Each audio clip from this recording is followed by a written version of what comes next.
First of all, the artist at the end of the day has the biggest say because it's their song, right? That's something that's closer to them than it is to me. Karan Aujla, like, he is probably one of the best writers. So if I'm able to give him ideas beforehand of like, hey, this is an idea that I really want to do, or that's an idea that I think could work really nicely prior to him even writing songs, a collaboration like that could go so much further. What a true conversion is, just seeing impacts in other people's lives. I think that's the special part of it. And I think that's what really fuels us to try to impact more people's lives. But like at that starting point, like those little ideas, like that's where I felt so much passion towards it. I was like doubting myself a bit, but I was like, man, I just gotta work so much harder because now I have this time freed up, right, from taking 4 or 5 classes and then still like filming music videos for all these different artists. And welcome back, ladies and gentlemen, to the 21st episode of the House Talks podcast. Today we have a very special guest on, Janik Rai. He's worked on commercials for BMW, Gatorade, has worked with Karan Aujla, and is currently working with Dave Mann, a real estate developer here in British Columbia. Thank you very much, sir, for joining us today. Dude, thanks for having me. Super honored, man. Dude, absolutely. So for all those who don't know, John and I actually went to high school together. We played on the same basketball team together. Used to cross my ass up all the time. So still a little hurt from that. But no, we're very stoked to have him on. But right outside of high school, you started something that not a lot of people would have gone off the bat with. You started a YouTube channel and you started with the content creation. Can you just tell us from the start why you wanted to go down that avenue, even though it was a road not really traveled that much? Sure, yeah, totally. I mean, at that time, basketball was like so big in all of our lives, and letting that go kind of hurt a bit, right? So I had to find a way where like I was able to, like I knew like I wanted to do school, but I knew that everyone else was doing the same thing, right? So there's no way to kind of differentiate myself. So then I started just experimenting, and I took this film class at the end of grade 12, and I enjoyed it, but I just never knew like much of it. So then like the time first year started, I knew like, okay, I wanted to do something different. And that's when I kind of just started making videos on like whatever topics, like whatever interested me, I'd make a video on it. And Connor was part of it too. Like we'd just make videos of like whatever ideas kind of came to mind. And that kind of stemmed from there. It went to realizing, oh, maybe like I actually like this and I could do something with this. So then that's where that summer, I decided to like start like building out a portfolio and like putting together better pieces of work. And at that time, my portfolio was just like traveling to places and like making like a 2-3 minute video, right? And this is all at like 18 years old, right? Yeah, this was all like I was 18 at the time, and through my first year of university, like it was just I was at university, but then also like most of my time was spent just like making videos for fun too, right? And at the same time, I was working. I had my first job at that time too, and I was working part-time at London Drugs. And I think this was like 2018 or something, and minimum wage and everything, like it ended up being about $10 an hour, you know? So there wasn't such high stakes to like do it or not. But I just remember like that was my only job I really had. And the feeling I felt inside that I was like, man, I'm only doing this much here. And like, I feel so like empty inside, you know, like it was super robotic. But then every time I'd like go out and film or take photos or whatever, and credit to Connor too, like whenever I'd have ideas, this guy'd always be there to support too. But like at that starting point, like those little ideas, like that's where I felt so much passion towards it, right? And so the stakes were quite low for me to like try to turn it into something. Like I needed to make like maybe $400 or $500 a month, and like that was covering the same amount of wage that I was working at London Drugs at the time, right? So yeah, I think at that time I got my first video, and it was like, because I was doing all these tourism stuff, right? I got my first video for a tour group company, and they were like going around Vancouver giving tours, and they would like show like, okay, this is a good location where they filmed like this show, or this is where they filmed that show. And that was my first job I ever got, and I was in awe because like at the time I made $600, and that was crazy. It like opened my eyes up, and I'm like, okay, I'm quitting this like job, I'm done. And I kind of did that though, because I got that job. I got another job from one of my buddies who he had like an e-commerce business. Again, didn't charge that much, like charged like maybe $200, but had 2 jobs right away, right? And I was on cloud nine, like this, because when you go from making money, and I'm sure you guys all know too, right? Like when you go from making money at like a traditional job, to then making something on your own, and like that kind of belief in yourself that you have, there was like no better feeling, you know. So then I quit like super naively. I was like, you know what, I'm quitting this. So after those 2 jobs, I think it was around, this was right after summer, so it was around like October time, right? And I didn't get another job during November, December, and I was so stressed out. I was like, oh my God, what did I decide? What did I get myself into, right? But then I realized like that was such a lesson too, right? Because I realized like, okay, and the stakes were so low. You know, I'm living with my parents, like I'm going to school, like I'm still having all these things. But I was able to then understand that, okay, I can't just do one project one time with one client. I need to find ways to do it more recurring. So then I can like grow myself, as well as like not be stressed about like sales all the time, right?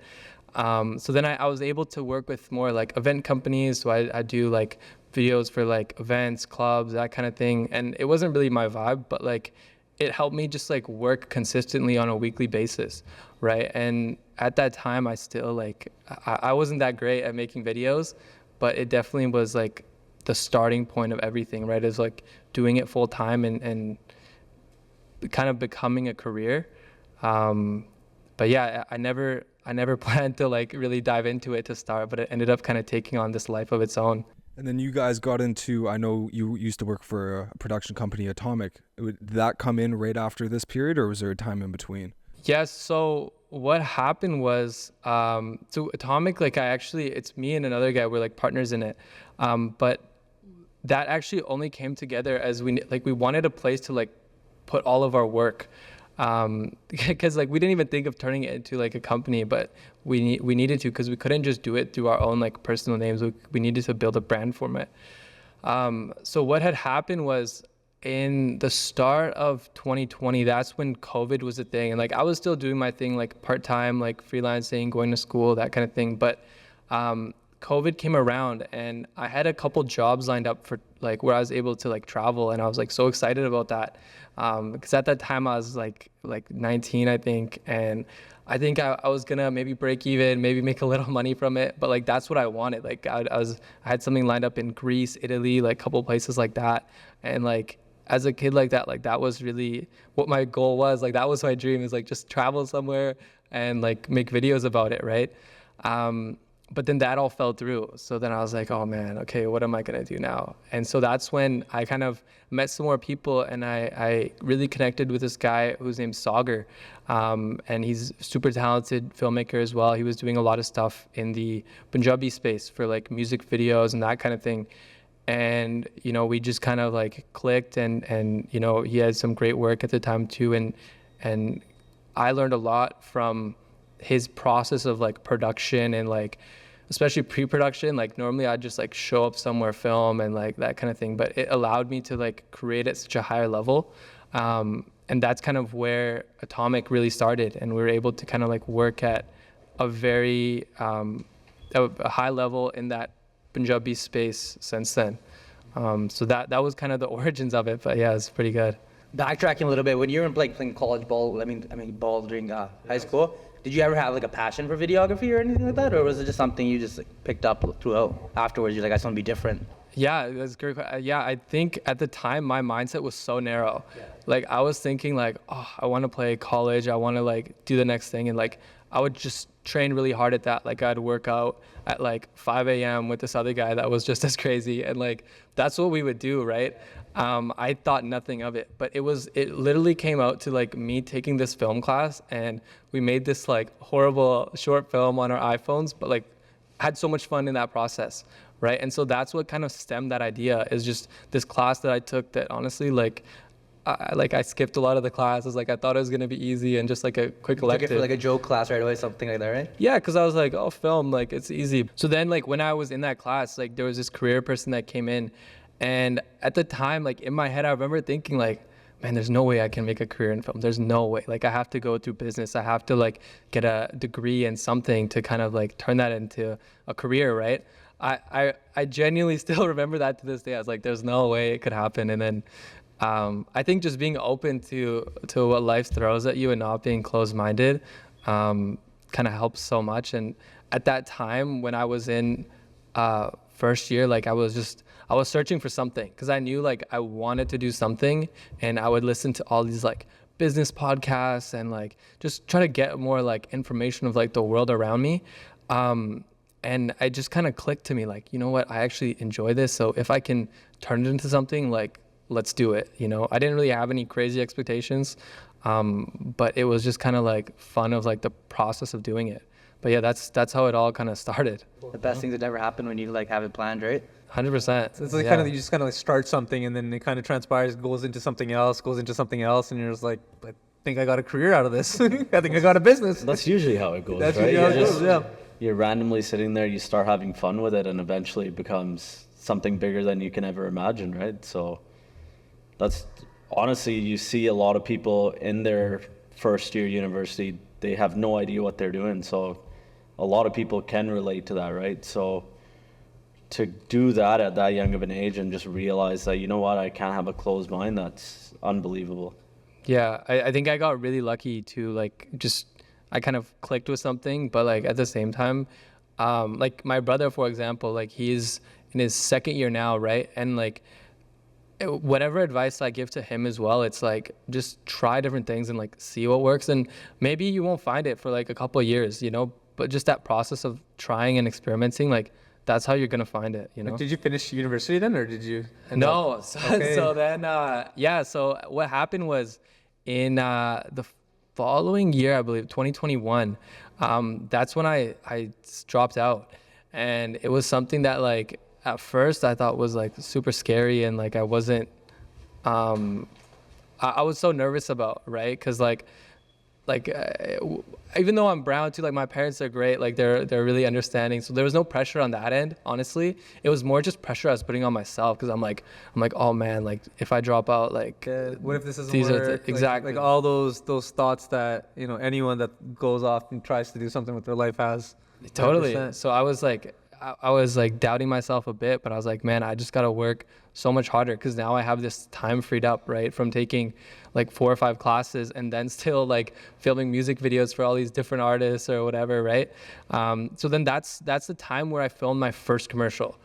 And I was really fortunate how it worked out. It was a local brand here, ACC Jewelers.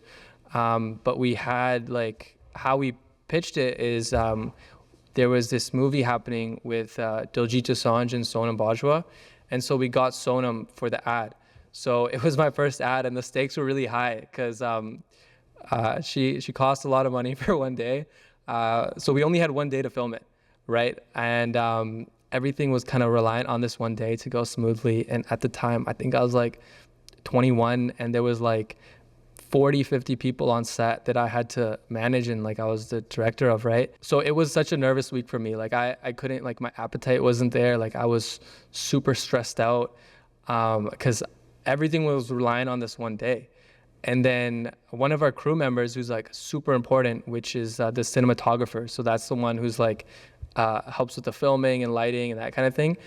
He was on a family vacation on the island, and at the time, like he was supposed to come in on Sunday night, and we were filming on Monday, and the ferries were all shut. So then he wasn't able to come back. So then I was like, oh my God, like if he's not here, I'm screwed. There's 40 other people, 50 other people that are gonna be there. We already booked this girl off from her movie for that day as well. Like there was so much at stake, and I was like, what did I just do? Like, what am I doing, right? So what I did, like, he was like, don't worry, it'll be fine. Obviously, like, come on, man, right? I was so nervous. I was worried like crazy. I didn't sleep that night. But then I booked a safety, like I booked a flight in case, and like, you know, I was just like trying to do whatever I could, right? And so fortunately, he ended up taking like the 6 a.m. flight, and he was like maybe 20 minutes late. So it all worked out at the end, and like the day like went really smoothly too. Like everything kind of went to plan, which sometimes doesn't work when you're trying to pack in like doing a full ad in one day. Like it ended up being like a 55, 60-second commercial, which doesn't seem like that much, but like with every scene, there's like production design you need, there's lighting setups, like everything just kind of takes time. But I was really fortunate that it all kind of like worked out smoothly. If you got to create a schedule to do that, how many days would it normally take?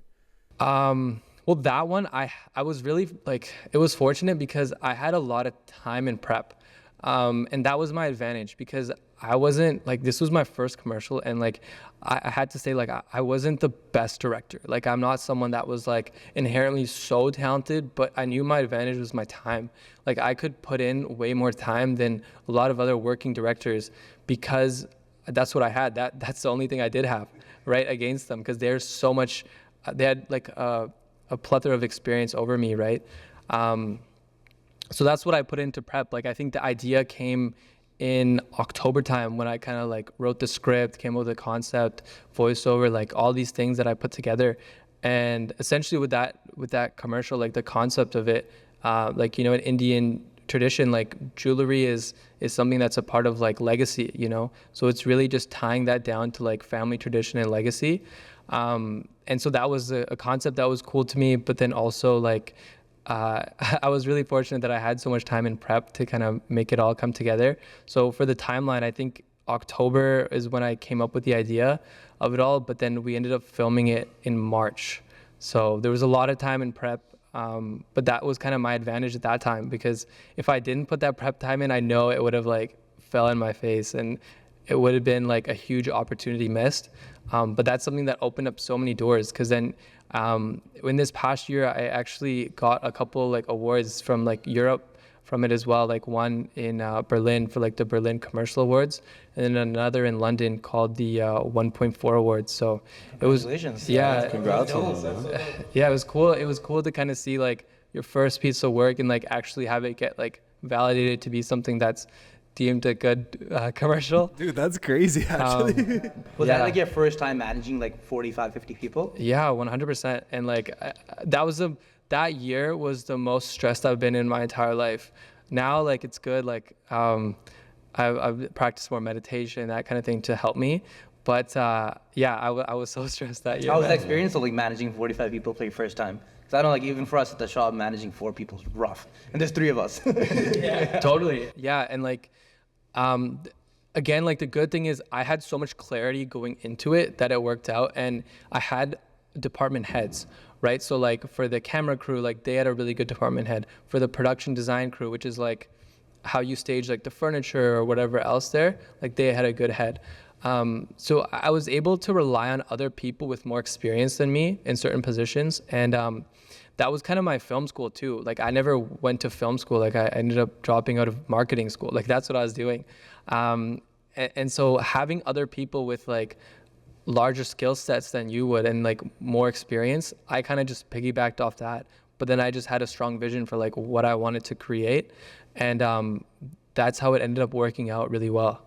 Dude, that's absolutely crazy. Getting into like the music video side of things, what are some artists that you've worked with and some cool things that you did with them? Because music videos and commercials are, I'm assuming, completely different in regards to pre, post, and just everything, right? 100%. Yeah, totally. So commercials, like the cool thing is you have like, there's more structure to things and all that. But on music videos, especially in the Punjabi side, like it's a different beast. It's a completely different thing.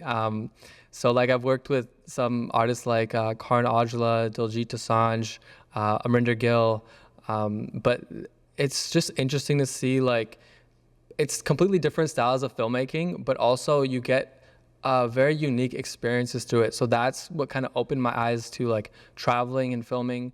And at the time when I started that, it was during COVID. I think at the end of 2021, like summer-ish that time, and like no one was traveling at that time. Like there were so many PCR tests I had to get up my nose and stuff. I hated it.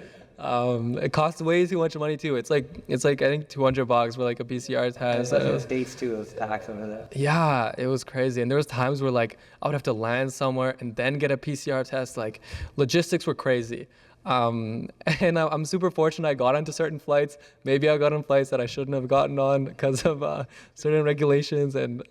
But no, that kind of opened my eyes up. And so like when I started doing that, we did some projects in London, Italy, Turkey, and that was my first kind of like run at like traveling and like making these music videos. And we did some like interesting productions there too. Some were more running guns, some had like a larger crew. But then there's so many lessons learning that too, because it's different working with a local crew versus crews in different countries. Like in Turkey, like we had, that was another like bigger production where we worked with this singer in the UK named Jazz Dummy. And like with that, I think we had like 30 people on set there, and like 4 people spoke English. So like the rest spoke Turkish. So like so many lessons that you learn through that process, and also they have such a different way of doing things that might not make sense to us in Canada, but like makes so much sense to them there.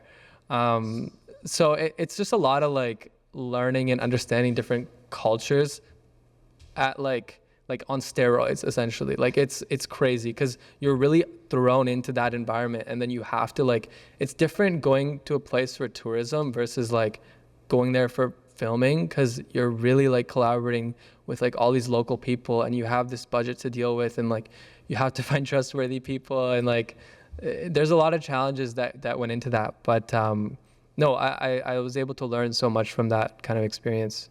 Yeah, for sure. And even with artists, they have their own vision in mind too. So you have to be wary of that, where you're not stepping on their toes, right? So that's probably a big learning step for you and a learning experience, especially dealing with people that you can't communicate with how you would here. That probably helped set up your processes and how you work a lot better now as well, right? So yeah, I think the cool thing is like so many of these artists are like, obviously I've worked with so many different ones, and some are great to work with, and some maybe we don't see eye to eye on everything, right? But that's okay too. I think there's just so much growth in that. And I think at first I was a little bit ignorant to it. I definitely thought like, oh man, like what I'm thinking for this should be the best or whatever, right? But that was just me like younger. Now I kind of understand that like whatever first of all, the artist at the end of the day has the biggest say, because it's their song, right? That's something that's closer to them than it is to me.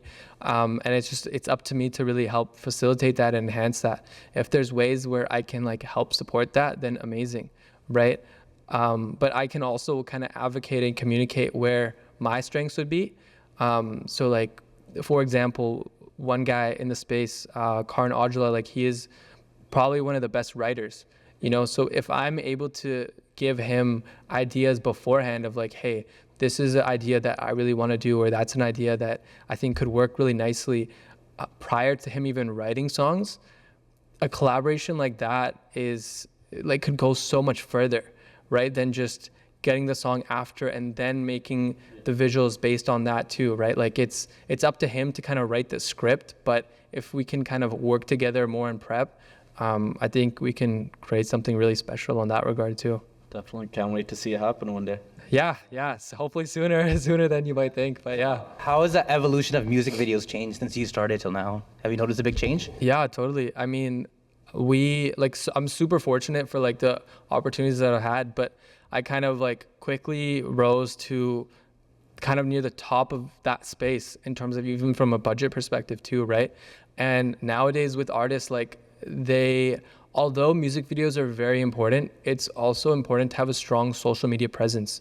So like they need to have like reels going and like TikToks or whatever else that like when I started in like 2020, that wasn't necessarily like people kind of looked down on that a bit. Like they were like, no, we got to make a music video, have this like more elevated feel to our work, that kind of thing. But now a lot of the artists that are doing well kind of have tapped into the social media culture, right? So it kind of changes how budgets are going.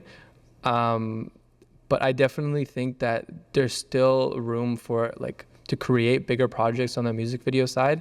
But it's definitely, they have to think of the whole scheme. Like what's the bigger picture of like, where are they going to get the attention from and how can they convert it into ways that they can monetize it at the end of the day? Do you feel like that's where the shorts come in? Like that's like people are like shorts, YouTube shorts, TikToks and things like that are so in because that's redirects attention back onto like their music video. A lot of It's people like- do music video teasers now before it comes out, right? Yeah. Like a lot- 100%. Yeah, that's so important. And even it's like if they just have their iPhone and they're filming something too, like it has this authentic feel to it.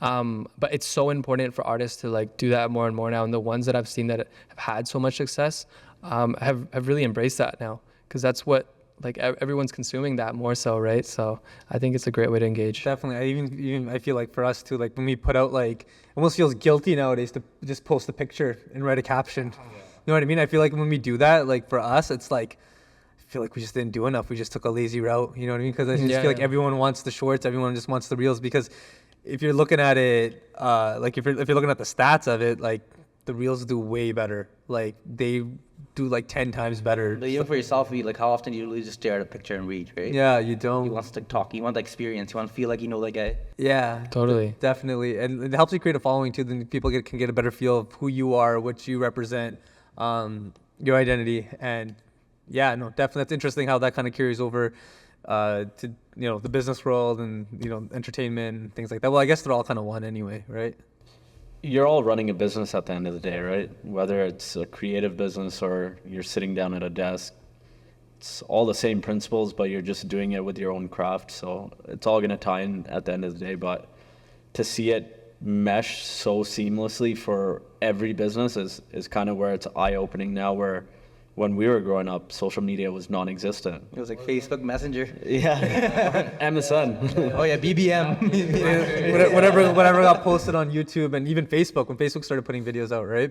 Remember that being a thing. But what are your thoughts on like trends? Some people like are really fixated on, okay, what's the new trend? We got to put out the video. We got to put this video because this trend is trending. Where I've heard some people say it's like, don't focus on the trends too much. Become your own trend. But for me, I always feel like that kind of depends, no? Like when you're trying to get a following, sometimes you kind of have to go with the trends, do you not? I think you gotta blend both in some ways too. Like but it depends on what you're trying to do, right? Like if you're trying to be that kind of exclusive thing or trying to be something that's very different, it might be hard to pick up traction to start. But like one artist that does an amazing job is Drake, right? Like a lot of his songs are so tapped into pop culture as well. And like even for now, like they have a rap beef kind of thing happening. I heard it today. It just dropped today. Kendrick dropped his Drake won. And Drake's number one fan, by the way. no, I like Drake too. Yeah, like I'm just playing. I'm just playing. I'm not huge on either. I'm not playing. Drake won. None of you guys have to agree or disagree, but Drake won the first round. But those are songs that like they're more trendy. Like no one's gonna listen to that in like a year or two. You know what I mean? Like even if you look at the past like that, but there's certain songs that are definitely a lot more timeless or like have their own element to it. But yeah, I think if you look at like from an art perspective, obviously you'd want to create something that's a bit different, stands out. But with social media, it's really hard because if you don't kind of fit that mold or fit that trend, maybe that piece of work won't do as well. Like I know for a fact, like if I post a commercial on like Instagram, let's say, like it won't do it that good, but it's also about like, okay, what impression does it have and that kind of thing. And it's good to like share what your work is. But then if you're able to show like, let's say the breakdown of like how you made this or how you did that, those kind of things add a lot more value to an audience sometimes than seeing a final product. And so those are ways to kind of like package that work into a format that's easy for them to digest. But I think it's a blend of both. Like you need to kind of follow a certain format to like send to an audience, but also try to do your own thing too. Yeah, you don't want to get left behind on the trends, but you don't want to keep chasing trends and lose yourself in the process, right?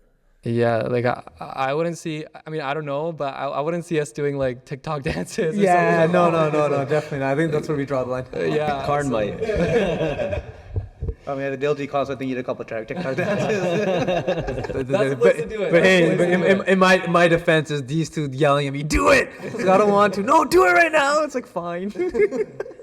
So backtracking just a little bit, when you were on the come up, if there was a way that you could have streamlined the process or streamlined your evolution in a better way, like if you could go back and mentor yourself, work your way up, how would you have done it differently? Man, there's so many things. That's crazy. Yeah. I think one of the biggest things is I never really thought of it as a business either, right? And so I would never act in accordance to that. Like I would not think very long term for things. I would just figure out like, okay, what am I doing this month? What am I going to do next month? And like, that's how I would think of it. It's just more so as like a short term type of thing. And that worked.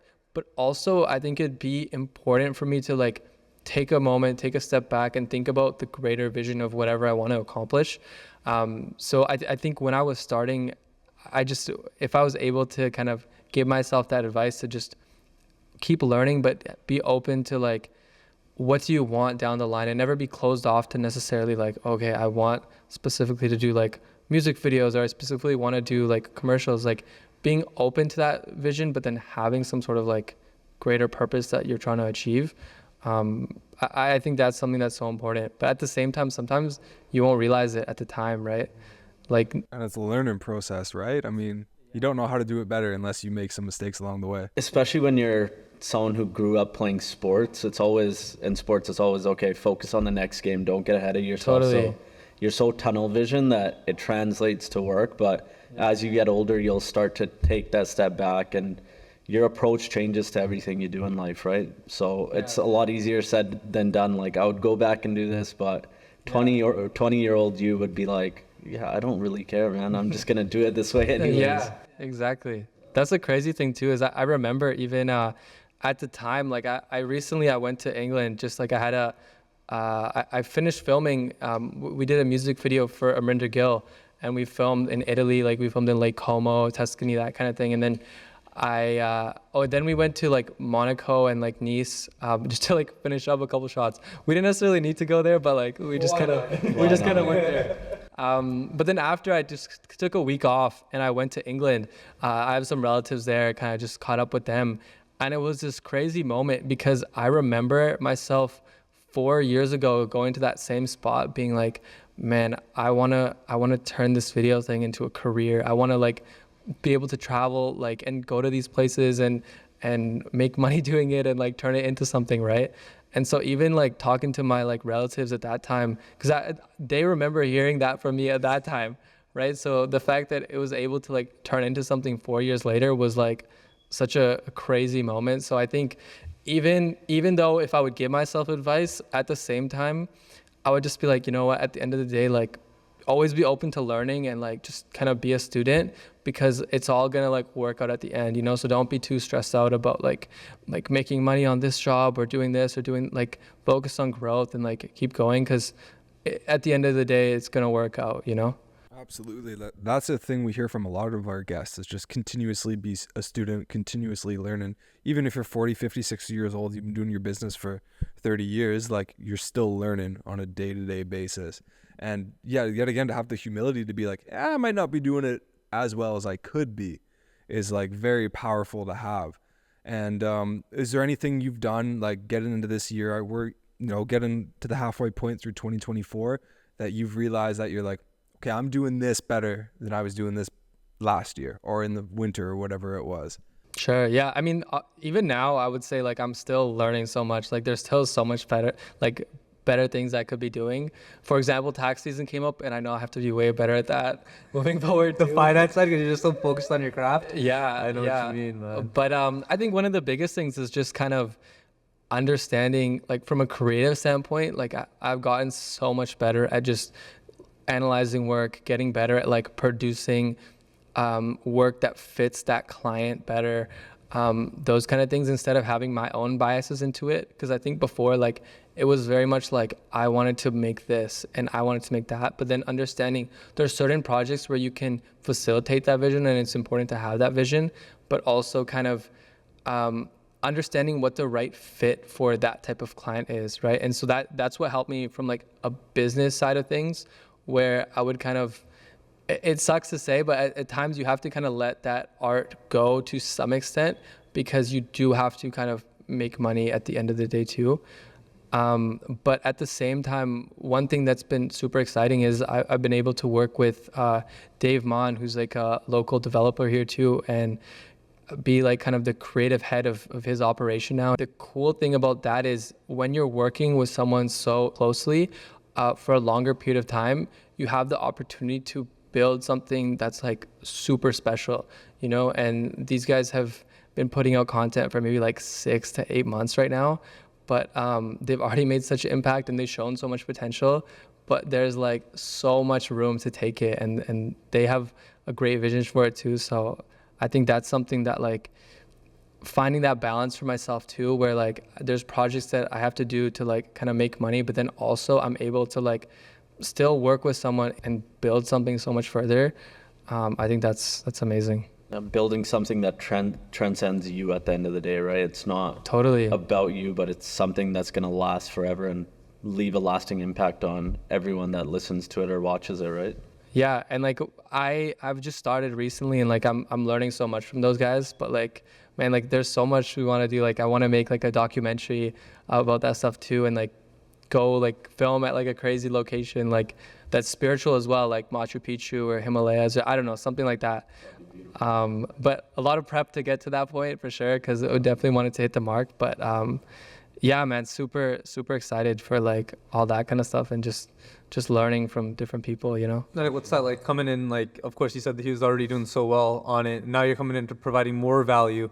Like, how do you kind of plan that? You know what I mean? Like, you already see, okay, he's getting X amount of views. This is the direction he wants to go. But I can help. You know, obviously you're thinking I can help double this or triple this or whatever it is. How do you kind of gauge that? I think we're not even really focused on like necessarily the views, but it's also like how you package the content, right? Like one thing that we're really focusing on is the longer format content. So like YouTube content especially, which hasn't picked up as much traction. And the thing is, YouTube, I think they can tell the most impactful stories from, because it's hard to like the truth is he's kind of in a box just working on reels, right? Like you need to kind of explain these ideas on a longer format. And that's where YouTube comes in, but it's about how you package those ideas. Like, do you have an effective title, thumbnail, and like starting like 5 seconds of your video, you know, to really like engage people and like give them context about what this video is. That's something that like we're really looking to improve on a lot, because I think that can make some of the greatest impact for them right now. Because before you came on, were they just kind of doing it in house, or? Yeah, like I'm part of their like internal team too. Like it's like I go to his office all the time, like learn from those guys there. But yeah, it's something that they were kind of doing it with no expectation. Like they were just kind of posting it and seeing what kind of came of it. But it was very much like home movie kind of feel to it to some extent. And especially from YouTube, like they just kind of like roughly like would like put stuff together and just post it for the sake of it. Like they didn't even fully love all the videos that they were putting out on that format. But I think now like we have a really good vision for it. And like for me, I'm just there to kind of like add fuel to the fire and like kind of take it to something that's far greater, you know? You can kind of pick out what's working, what kind of isn't working, and then kind of focus on those things too. Because even for us, when we started our podcast, it was like just stored anything. Yeah. We were talking about today. I'm like, what we plan, we're doing. What do we do now? Exactly, but it's like, okay, for us, like looking at it, it's like, okay, but now that we have 21 episodes, we can kind of go back and take a look at, okay, what episodes are getting more views, which ones aren't, which thumbnails work, which ones don't work. You know, do we have to improve our images? Like, do we got to put our faces in our logo? I don't know, but those are the things that honestly I'm looking forward to kind of breaking down too, because when it comes to the social media game and getting views or monetizing stuff like that, like, I mean, we're still very much at the beginning stages. We haven't even learned to crawl yet, but yeah, totally. Yeah, but I'm definitely looking forward to that. I think, yeah. No, one thing to add to what you're saying too is like even like I'm a student of it too. Like I really like prior to this, I never really immersed myself too much in social media. I was kind of against it too. I was like, man, I don't want to be posting this kind of stuff. I just want to like make videos, like travel, whatever, do my thing and like move on, you know? But I'd seen so much value in it, and like there was so many people around me that were like doing it, and I was like, wow, this is so important. So the more I learned about it is like it's just a cycle. Like you're gonna try stuff and it's gonna fail, and you just have to analyze and adjust and keep moving forward, because it's a constant cycle. Because a guy like Mr. Beast, for example, like on YouTube, like he's like the goat of YouTube right now, right? And his retention is like 70%, like something crazy like that throughout his whole videos.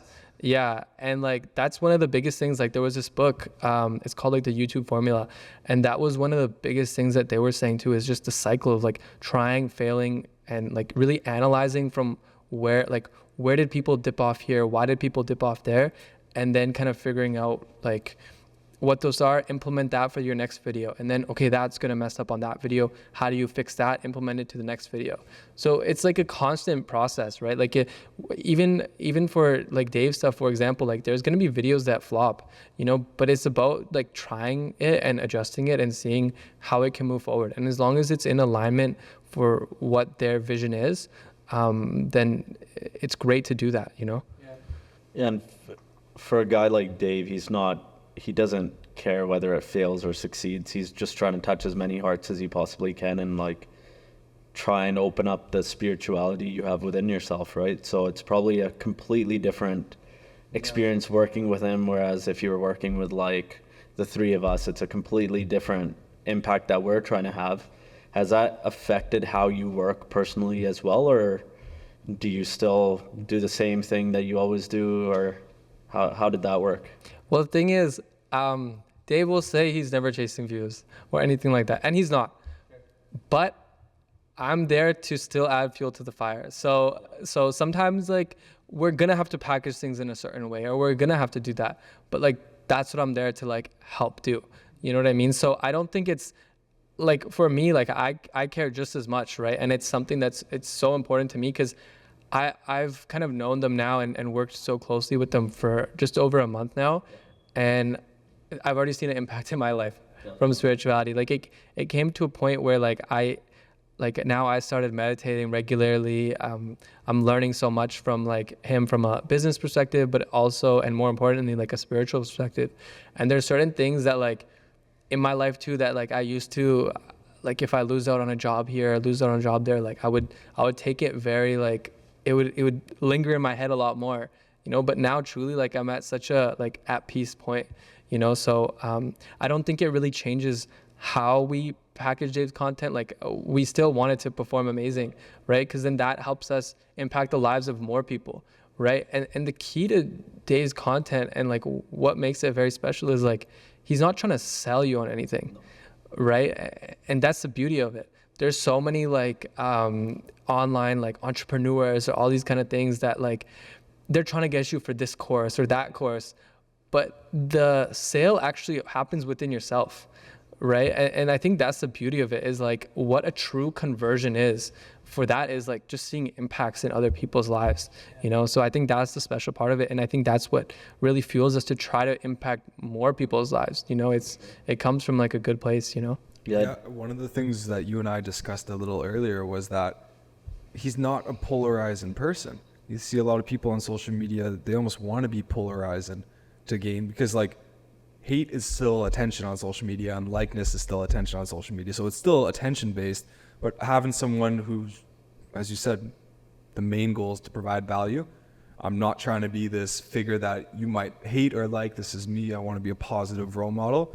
Like, I think just having more of that on social media, more of that in front of people's faces is super, super crucial, especially in 2024 where, you know, everybody's like maybe a little bit uptight and like slightly selfish in some moments in their lives, and just having somebody that just wants to provide as much positive value to people, I think is important. And like having that brush off on you is amazing, because then you're going to go through the rest of your career with that attached to you, and then you're going to train that to your employees and whatever else. And I just think that carries out such an important impact long term picture. 100%. I think one of the biggest pieces of advice, like the cool thing about it too, is I can always ask him questions, right? So whether it's real estate or whether it's spiritual or like any part, like he's always so open, right? And I really appreciate that too. But like the biggest piece of advice is like we asked him just last week, we went out for a little like birthday bowling thing, because where else can you take this guy for like his birthday, right? like come on, right? Yeah. So we did a little like high school birthday, like not even high school, elementary school birthday. Yeah. But then after we went to Boston Pizza after, and like man, he was just telling us crazy stories. Like he almost off topic, but he almost became a professional poker player. Crazy, right? Like there's so many dimensions to this guy. That's amazing. But like one piece of advice he gave is like throughout your career, we asked like throughout your career, like what one piece of business advice would you give, right? And it was such a simple answer, and it's what we were talking about earlier. Is just it's always learning, always being a student, you know. And I think that's something that holds so much weight when you look at the body of work that like he's like done, you know. And if you look at even how his employees treat him and how that whole office environment is, like, it's so evident that even him at his age now, right, he's not the one that's saying, I'm calling the shots, I know everything, that kind of thing. Like, there's no ego at all from him. It's always just learning, how do we make this better, how do we make that better, and empowering others to make those decisions too. So I think I've learned so much from that, and you're so right, Connor. Like, it's something that you can implement, like, not just now, but like throughout my rest of my career, for regardless of whatever I do, right? So really cool. Has a compounding factor in there, right? Like, we talk about it for business, like your views will compound if you're doing successful, but like, he touched your heart, and now you can pass that on to as many people as you meet. Over time, that's going to have a lasting impression on God knows how many people, right? So 100%. that positivity that exudes from you is going to be a positive at the end of the day. It won't deter you from being successful in your career, right? Totally. You're gonna have like expanders in your life too. You know what I mean? People that make you better, that have been there, done that, and they'll ultimately they'll teach you whether you're knowing you're being taught or not. And Dave seems like a guy like that for you too. 100%. And on top of that, I think you just gotta have the humility to allow that to happen too. You know what I mean? And once you know that you don't know everything, and like you said, be a learner, just keep learning, because no matter how old you get, you can always learn something, right? We don't know everything. We'll never know everything, right? The world is changing in front of our eyes day by day, so there's always something new to learn. And the main thing you said was ego too, right? Yeah. You gotta not have ego, and if you're trying to grow the whole time. Yeah. You can't think you know everything when you don't. It doesn't matter, like, what if you made your first $1 million in business, 10, 100 million, there's... Earth's been around for billions of years now.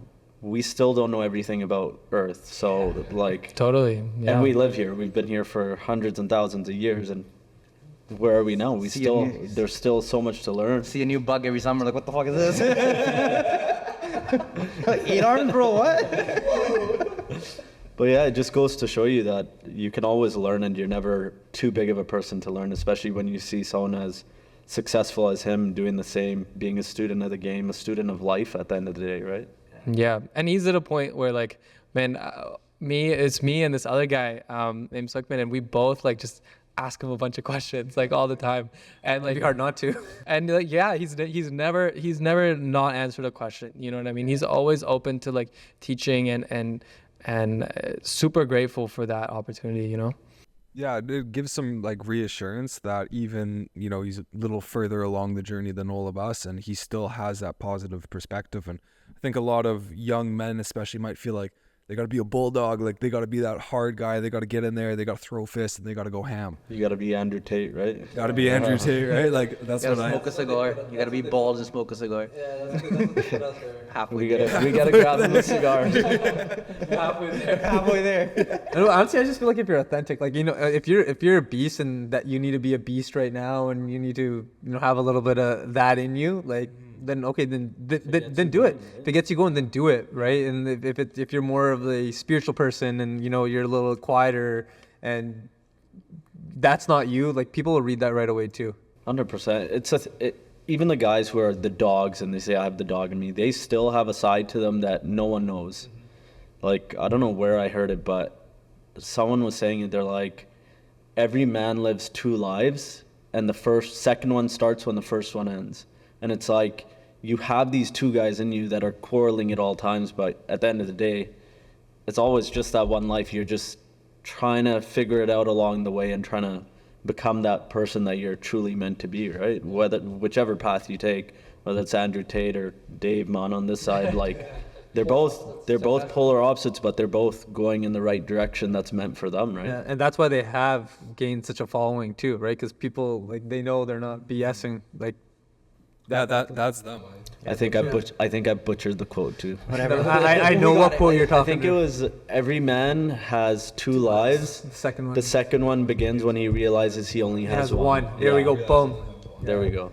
So we can use everything you just said now that Perfect. you corrected me. Sweet. Okay. I was like, everyone in the comments is gonna be like, idiot. Panda, bro. Yeah. But no, that's right. And just like, you showing people to, like, just be yourself. Like, if you were that soft-spoken, gentle human being, be that soft-spoken, gentle human being. You know, might need to be a dog 2% of the time, but you don't need to be Andrew Tate if you're not Andrew Tate. But, you know, if you are somebody who is hard-headed and wants to be the alpha or whatever it is, like, there is also an avenue for that as well. Just being who you are, because as soon as you start being who you are, life becomes a lot easier. Yeah. And if you look at it, Dave's an alpha, Andrew's an alpha, but they're both so different that people have this preconceived notion that an alpha is Andrew Tate. It's not.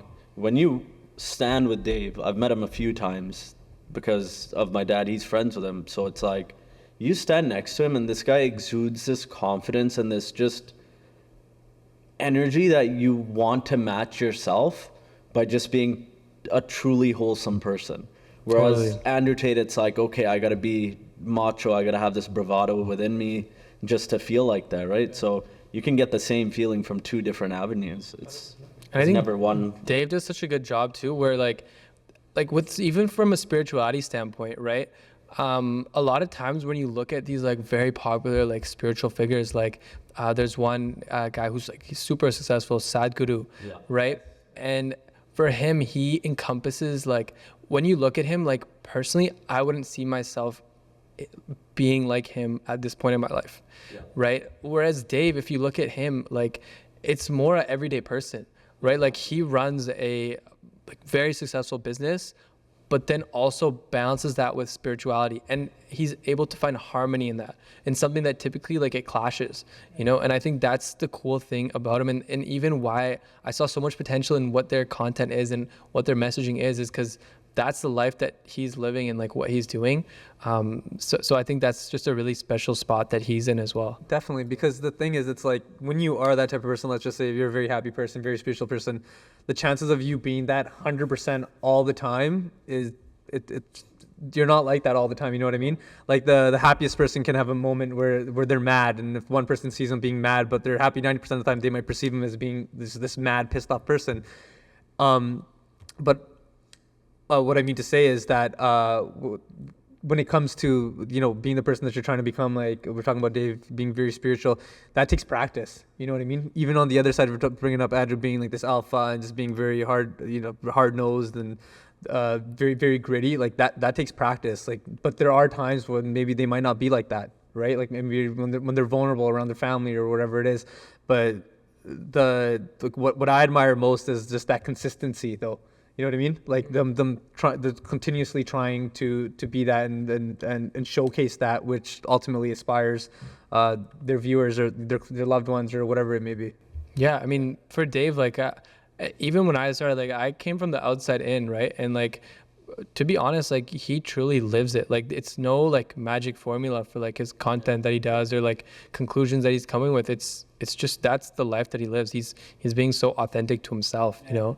And yeah, I just learn a lot from all that too. Cool to know like how you kind of became that way too, because like for some people, sometimes people have like these awakenings just from, you know, what I've seen and stuff like that too. So that'd be neat. Like was someone always this way, or how do you become this way? But that's cool. Like just that consistent practice of like, you know, this is how I want to live my life now, and I don't care whether you're with me or not. I'm just gonna keep doing this. And even when it comes to the viewership, like some people might see some of that content and be like, I don't agree. That's not for me. Well, then it's not for you. You know what I mean? Yeah. So scroll on. Like we had one of our buddies came to the store and he was talking to one of our other friends, and he's just like talking about realtors actually, and he's just like, he's like, don't put out those realtor videos. I'm so sick and tired of them. And our other friend goes, well, they're not meant for you, bro. Like just keep scrolling.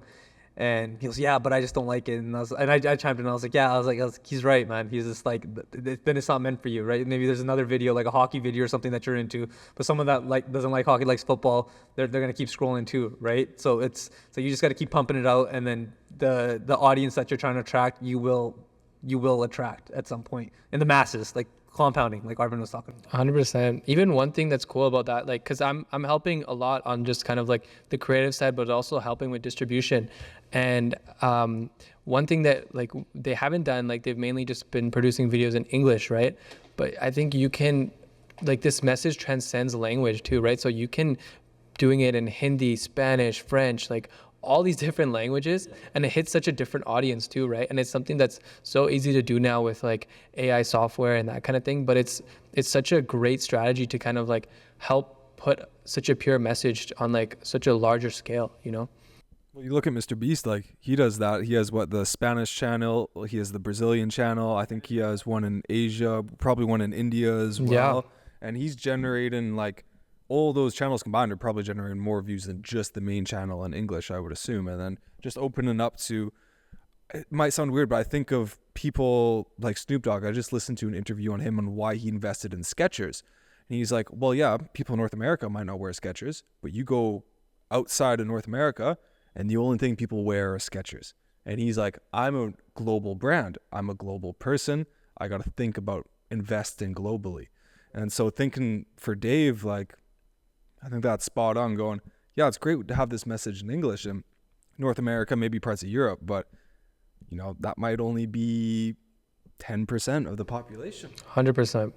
100%. Talk about Drake again. When you brought up Drake, he did the same thing. Like, why is Drake who he is today?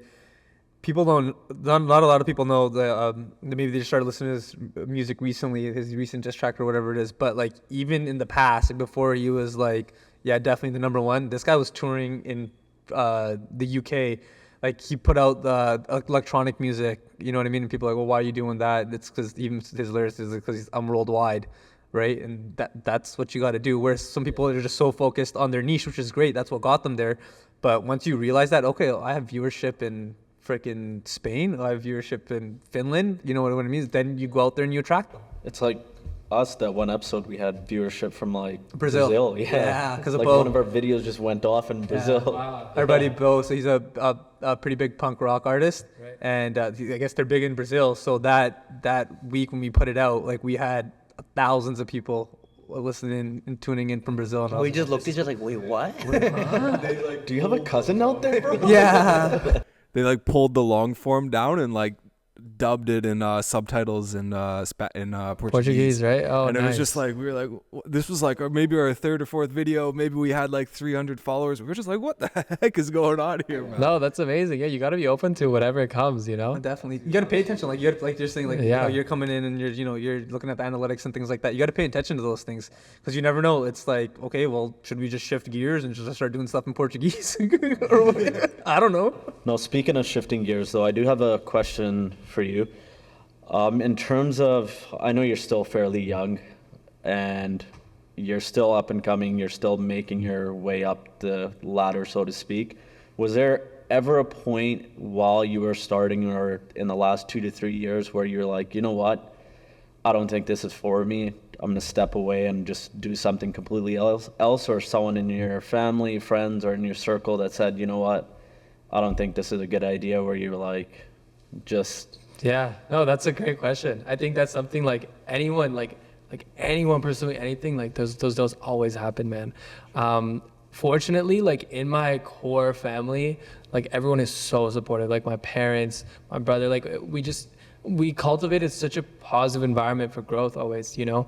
You guys do have an amazing family. Super, super No, I appreciate supportive. it. Speaking from a third party, absolutely amazing. Yeah, so I think I'm super fortunate with my upbringing, but then obviously, yeah, like from a distance, like there's a lot of opinions that come in, like the fact that I didn't finish school. Like I remember people being like, that weren't aware necessarily, and now they've definitely changed their tone, but like at the time weren't aware of what I was doing, were like giving me, you know, a heavy lecture on like why I need to go back to school and that kind of thing. Yeah. And don't get me wrong, like if school benefited me out of it, like if the outcome I was gonna get from school was gonna be something that aligned with my goals, I'd be the first one to finish school, right? But I just knew that it wasn't in alignment for what I wanted to do. And if down the line it does, like I'll definitely go back and pursue that, you know? But I think that there's so many times where you finish a project, or you know, you are not getting a certain job, or you're losing out on this job,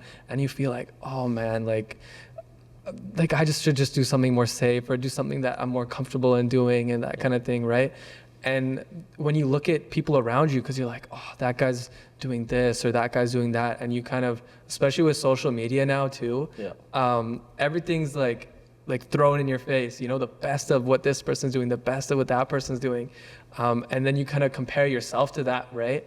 And I think now I'm in a better space where like I know that like that's like I never really need to compare myself. But there was definitely a lot of times, especially as I was like starting out, when I made my first commercial, even that kind of thing, where I'd compare myself to directors who've been doing it for like 10 plus years, Yeah. you know, and I was so like instant gratification focused too, right? Where I was like, I want to be here now. I want to be there now. And that almost caused me more harm than good. And it created those same doubts, right? But like, as soon as I kind of grew more patient in understanding the process of like, okay, this is going to take me 4 years, or like, if I'm going to make this documentary, I need to first learn about it. And then it's going to take another 4 months in prep to then film it and then edit it and like that kind of thing. Like just understanding the process for things and not really like rushing into them. I think that's like a huge benefit for like me now, but definitely there's so many times while I was starting out, even my first month after, right? Like when I had gotten those 2 client jobs and then I got nothing for 2 months. Yeah. Like think about that. You're just sitting there Yeah. emailing or like trying to do the best, but like I was so new to it. I didn't know anything. And so, yeah, I would like doubt myself. I'd be like, man, what am I doing? What am I doing? Like for all this stuff. But just having that like support group around you, like my parents, even my friends at that time, like there was people I remember like from my high school and stuff too. And like, it's not like, I don't have any hurt in my heart for them or anything like that. But even at that time when I was starting out, like there was people that like talked poorly about me too, right? Which is totally fine. Like I understand like when you do something different, but it's just like having that confidence in yourself, it comes through time and it comes through those moments of doubt. So when you feel like giving up, taking that next step forward kind of has always helped me at least elevate to something greater than I would have even imagined, right? There's a lot of times where like I was working for that event company for that 1 year and it got me good stability, but I knew that this is all I was going to get out of it. There was no growth. So even then I had to quit that to move on to the next thing. And even though it was slow to start and I had my doubts, I was like, man, why did I do this? Why did I quit?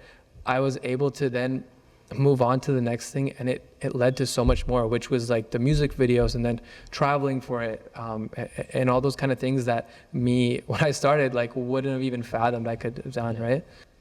Just taking that next step is huge. And it's scary. Yeah. It's It so is. scary. It's tough too, because Yeah. like, even like you're talking about like people in your high school and things like that. People usually don't. People root for you when you don't need it anymore. You know what I mean? Totally. It's never at the beginning. And a It's lot of never it- at the beginning A lot of that's when you just need it the most. people projecting their own insecurities, right? 100%. When you look at it, it's just like, okay, I get it, you have something to say, but it's your own insecurities that you're projecting on someone else. And as you get older, it slowly dies down. People start having kids, their families, and you Yeah. slowly you mature, right? But at that age, it's just you're little shits at the end of the day, right? Everyone's running around. Totally. Because you won't Yeah. do it, and then they're doing it. Like, oh, fuck, this guy's not gonna do anything. You just fuck around. Especially at 100%. 17, 18 years old, like to take that step and Yeah. all those people talking around you, and you still took that next step, and having that belief in yourself is commendable, man. Yeah. 'Cause especially at I that age, appreciate man. that. Like your friends and like your high school that you went to, like that's like that just seems like that's all life is at that point, right? That's your whole world. You don't know that there's a world that Because we were exists. talking to high schoolers today too. That's and, true. like, Yeah, they were we actually talking had this about conversation peer pressure. today. All these kids. I'm like, their only opinion only matters right now because you see them every day for the last 5 years. Once you're done, high You're out of school, those doors, no one's gonna care who talk you to are or what you 3 did. or people what you from did. high school? That's it. talk to one my age. That's it. But like that's Connor right there. We went to high school. Hello. But no, I totally agree. And I think like having that belief in yourself is so important. And even like for those out there that, and I'm sure your guys viewers too, like there's so many people out there that are like driven, are trying to get better, right? Like let's say when you're training with supplements or like that kind of thing, right? Like it helps for a greater goal, right? It's just understanding whatever your vision is and like take one step every day, like get better, even if some days you're gonna feel it, like you're gonna miss, like for example, there was a job recently that it was like a huge job. It was like one of the biggest Punjabi artists, and like it wasn't in alignment for me at the time. And at first it sucked. Like I was like, man, like did I mess up here? Like did I do something wrong? And these thoughts kind of come in your head, right? But just realizing like what your value is, and if you have a strong vision, like give it time and it will definitely work out. you know, and if you put in the work and you're really true to yourself for it, like there's no doubt. And that's where my confidence even comes from, is just understanding that like if you truly put in the work for whatever your goals are, like inevitably like it will work out. Absolutely, man. And one thing I want to touch on here before we wrap up this episode is you just restarted launching videos on your YouTube channel and trying to navigate that. How has that been? What's your plan with your YouTube channel over this year? Because I know you just released a little kind of like montage vlog of Karan Aujla trip over in Italy, and what do you have coming down the pipeline for that one? Yeah, that was like that's cool you said that. But I think for that, I didn't even plan on posting it. But I had this footage from like behind the scenes when we were filming and stuff. So it ended up performing way better than I thought. Sitting at like 45,000 views, I think, or something like that. Yeah. But the only reason I made it actually was just because I was learning more about like social content, working like with Dave, right? So that's the reason I posted it, because we had a meeting coming up where I was like pitching all my ideas to them too, right?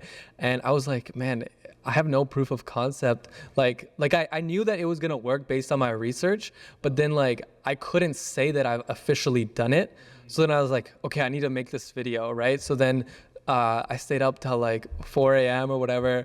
Like I recorded it, edited it, like all the A-roll kind of stuff, just like talking, and then put it all together and posted it the next day. And like it was so cool because even for the thumbnail, like we did tests on that where like it was just me working with my brother on that, and I would like hold out my laptop like across the room, right? And it would be either like, could he read it all, could he click it, or could he not? Like just little tests like that too, to kind of like help with like the CTR.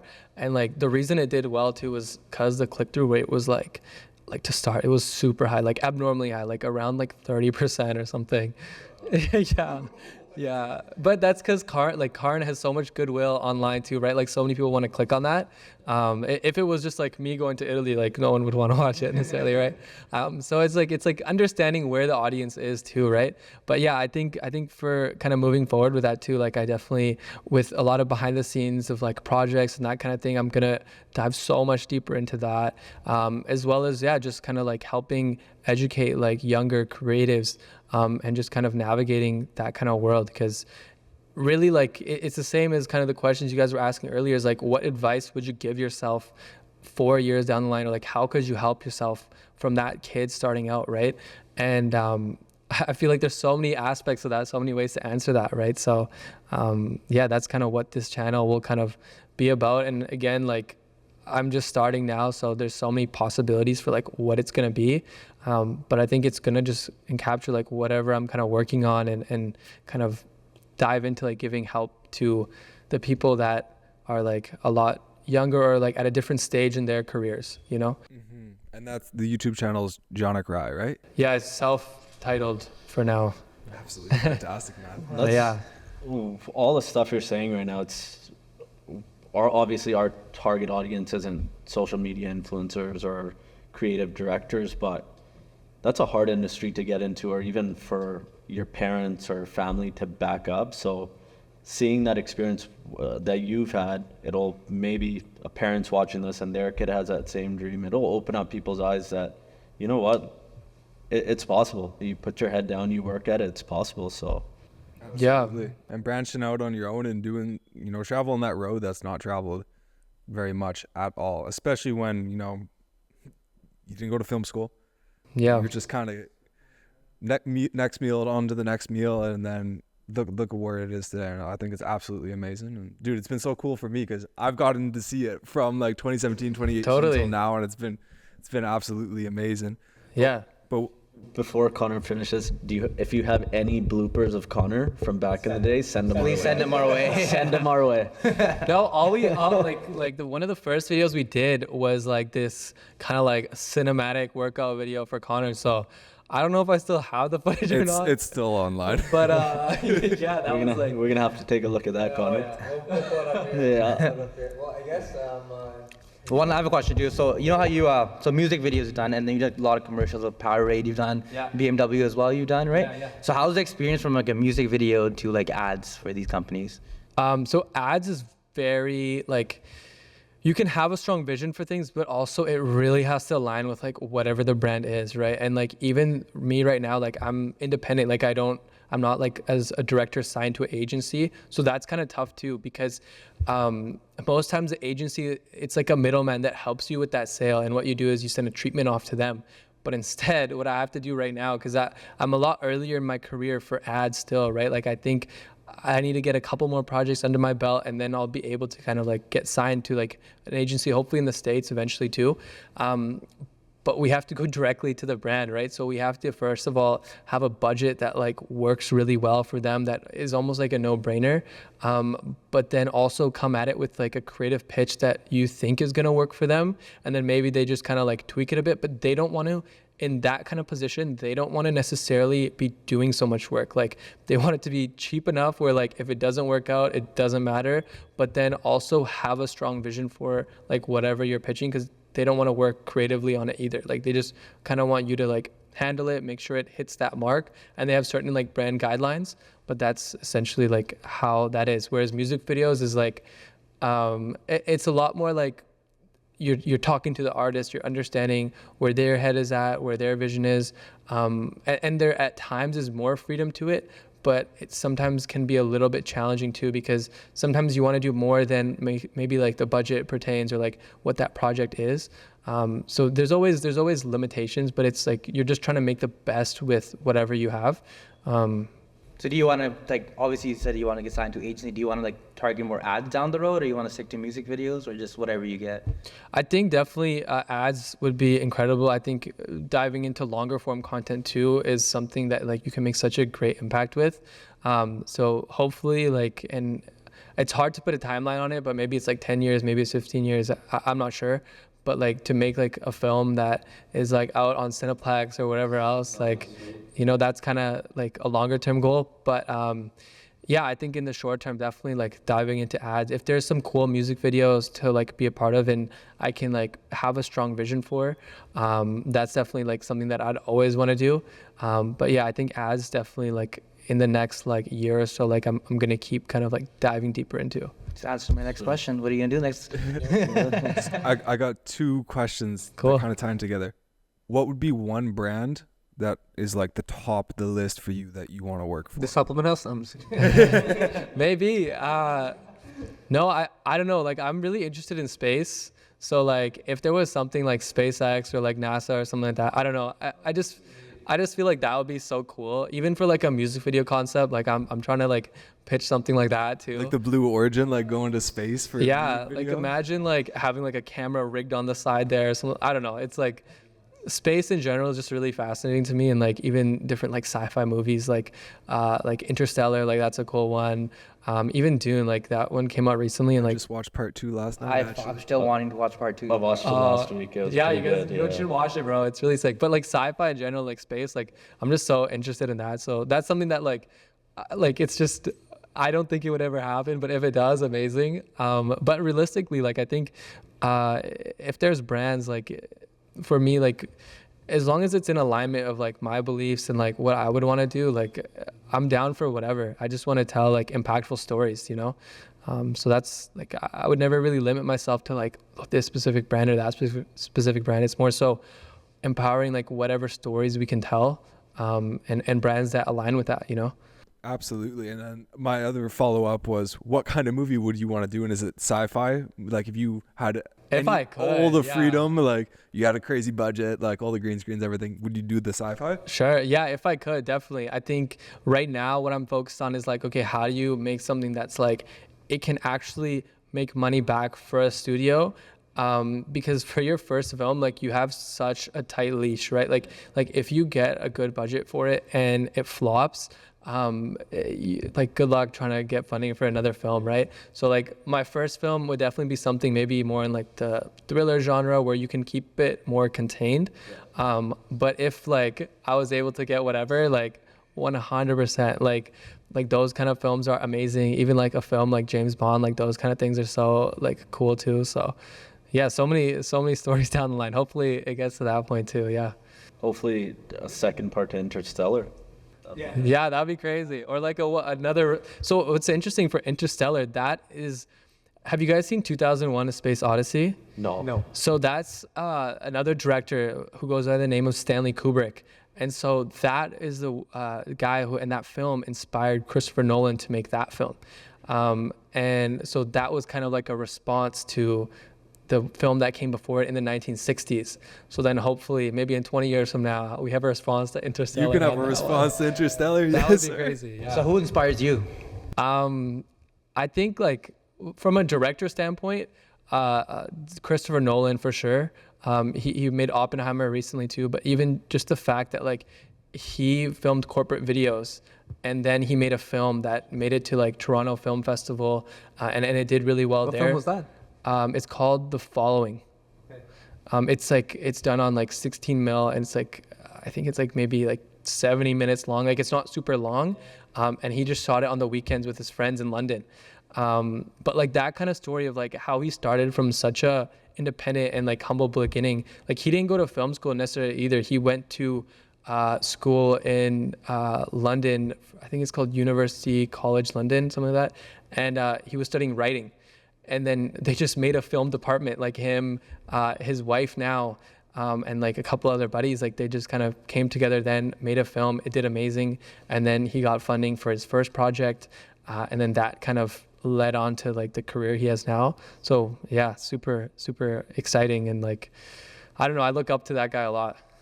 Just never know. You just got to keep on going. That just shows you it's been done before, so why not you, right? 100%. Totally. You got to have that belief, man. Yeah, You can't no. let go of that ever. 100%. Yeah, I think through whatever work you do too, if you truly believe it, like that's where that confidence comes from, you know? Yeah, and the possibilities are endless. It's true. Like, manifested in crazy ways, man. You never know. Yeah, 100%. Which brings us to our final question. I mean, you kind of already provided a little bit of value here, but just if you had to summarize it, pretty much the last question we like to ask all our guests is if you could provide any type of value, or if you have anything to say to someone who maybe is an aspiring, videographer, cinematography, anything, just someone in your realm, or anyone that's starting a business, any words of wisdom, someone that's struggling, what would you have to say to them? Totally. Wow. I think the biggest thing is, and we did kind of touch on it earlier too, but really like believing in like whatever your vision is. Like if it's true to your heart, stick to it. Like regardless of like whatever you're dealing with, whatever kind of obstacles are coming your way, because it's gonna be hard. Like the starting is, it's not like if it was easy, like there would be so many people just doing the same thing, right? So you want to come up with something different. You want to find for film, for example, like you want to find your voice in whatever you're doing, and that takes trial, it takes like error and just kind of going through that process and just have that belief in yourself at the end of the day that like you can do it, and things will work out, you know? No, 100%, man. That's great. Well said, yeah. No, I'm sure a lot of our viewership will be very interested to see your work. So where could they find you? One of our, like, we're actually currently rebranding our website, but it's filmatomic.tv, and then I have like a lot of commercials on like Vimeo and stuff too. But Sweet. Okay. Do you have like an Instagram page where you have like a, yeah, like sure. a link? Just like myself, like my name, it's Janik Rai, JANIKRAI.